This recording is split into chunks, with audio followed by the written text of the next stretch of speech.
അമ്മ ഉണ്ടാക്കി തരുന്ന എല്ലാ ഭക്ഷണങ്ങളും നമുക്ക് ഒരുപാട് ഇഷ്ടമായിരിക്കും. അതിന് പ്രത്യേക ഒരു ടേസ്റ്റൊക്കെ ഉണ്ടാവും. എന്നാൽ ചില ഐറ്റംസൊക്കെ ഉണ്ടാവും അത്ര അടിപൊളിയല്ലാത്തത്. അങ്ങനെ ഒരു ഐറ്റം എൻ്റെ ലിസ്റ്റിലുണ്ടായിരുന്നു. അതാണ് ഉപ്മാവ്. ഒരിക്കൽ ഞങ്ങൾ രാവിലെ കോളേജിൽ പോകുന്ന സമയത്ത് കുറച്ച് വിശന്നപ്പോൾ എല്ലാവരും കൂടി എന്നാൽ നമുക്ക് എന്തേലും കഴിക്കുക എന്ന് പറഞ്ഞൊരു ഹോട്ടലിൽ കയറിയിട്ടുണ്ടായിരുന്നു. ചെറിയൊരു ഹോട്ടലായിരുന്നു.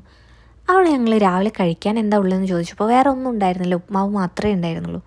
അങ്ങനെ ആദ്യമായിട്ട് അന്ന് അവിടുന്ന് ഉപ്മാവ് കഴിച്ചപ്പോൾ അതിന് ഭയങ്കര ടേസ്റ്റായിരുന്നു. നല്ല ചൂട് ഉപ്മാവ് ഇതുപോലെ ഇലയിലിട്ടിട്ട് കഴിക്കുന്ന സമയത്ത് അതിന് പ്രത്യേക ഒരു മണവും ടേസ്റ്റൊക്കെ ഉണ്ടാവും. അന്ന് ആദ്യമായിട്ട് എനിക്ക് മനസ്സിലായി ഉപ്മാവിന് ഇത്രയും ടേസ്റ്റ് ഉണ്ടെന്ന്. പിന്നീട് അങ്ങോട്ട് ഞാൻ എന്ന് ഉപ്മാവ് ഉണ്ടാക്കിയാലും ഞാൻ ട്രൈ ചെയ്യാറുണ്ട് അന്ന് ആ ഹോട്ടലിൽ കഴിച്ച ആ ഒരു ടേസ്റ്റിലേക്ക് എത്താൻ വേണ്ടിയിട്ട്. പക്ഷേ ഒരിക്കലും എനിക്ക് അതുപോലെ എത്താൻ പറ്റിയിട്ടുണ്ടായിരുന്നില്ല. കാരണം ചില ടേസ്റ്റുകൾ അല്ലെങ്കിൽ ചില രുചികൾ അവർക്ക് മാത്രം അറിയുന്നതായിരിക്കും.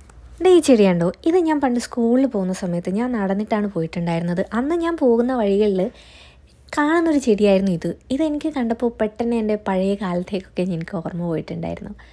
ചില ഓർമ്മകൾ, ചില ടേസ്റ്റുകൾ, ചില പാട്ടുകൾ, ചില കാഴ്ചകൾ, ഇതൊക്കെ നമ്മളെ പഴയ കാലങ്ങളിലേക്ക്, നമുക്ക് ഒരുപാട് ഇഷ്ടമുള്ളൊരു കാലങ്ങളിലേക്കൊക്കെ ചിലപ്പോൾ കൂട്ടിക്കൊണ്ടു പോകാറുണ്ട്.